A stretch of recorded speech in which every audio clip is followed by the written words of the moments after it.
energy reform. Mark Udall promised to fight for it. Kentucky families just want some relief from soaring energy costs. Well, what you're seeing a lot more of this fall is ads from third-party groups. These are some of the groups that are basically picking up the slack that the Republican congressional committees can't finance themselves. One of the interesting things in looking at where this advertising money is spent is to see here are the competitive races, and the money has been pouring into New Hampshire, Colorado, New Mexico, the states where you're also hearing are most competitive in the presidential campaign and for the Senate seats.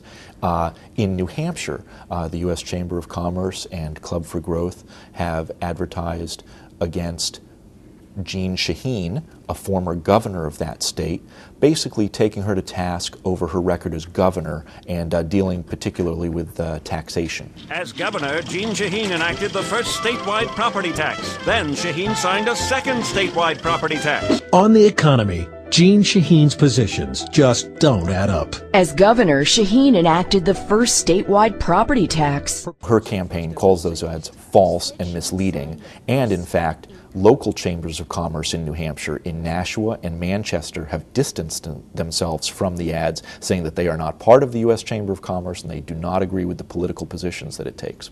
Colorado, which is one of the best battleground states in the presidential campaign, also has one of the fiercest Senate races for an open seat being vacated by Wayne Allard. In that race, Democratic Representative Mark Udall is trying to succeed Allard, and ads have been taken out against Udall by several major groups. Liberal Mark Udall votes to make it easier for government to take private property.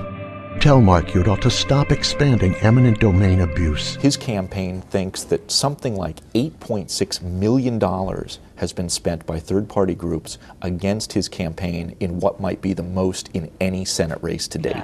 Welcome to the Department of Peace. Sure, it looks like a van, but with Congressman Mark Udall's help, it could really happen. Now, his campaign contends that they are taking votes out of context and that it is simply big money issues from out of state trying to sway an election because they think that they fear that Mark Udall cannot be bought.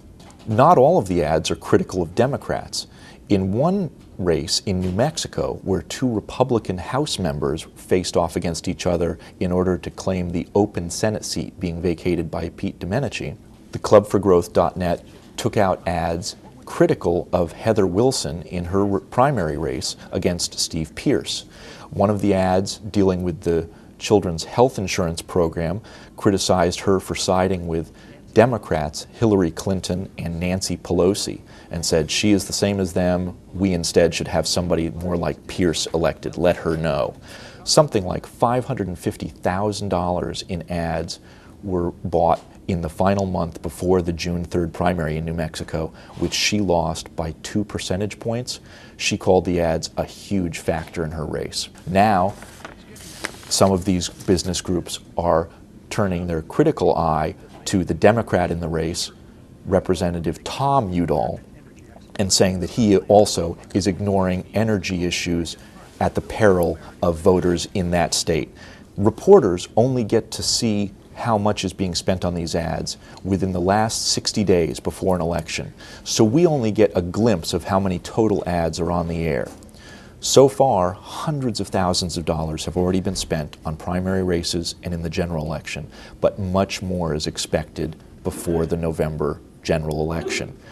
The Chamber of Commerce, for example, has budgeted $20 million and may spend more than that on all of its races across the country.